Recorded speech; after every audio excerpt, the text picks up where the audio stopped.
Lagay tayo mantika. Gisa natin yung luya, bawang, sibuyas. Lagyan natin yung manok. Lagyan tayo ng paminta, nor cubes, sili, tubig. Saka lagay natin yung upo. Lagay tayo ng asin. Takpan natin mga karagon.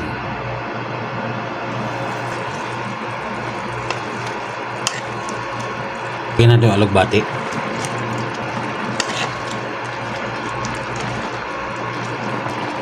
Ayan mga karagon, luto na ang ating tinolang manok at opo. Thank you for watching.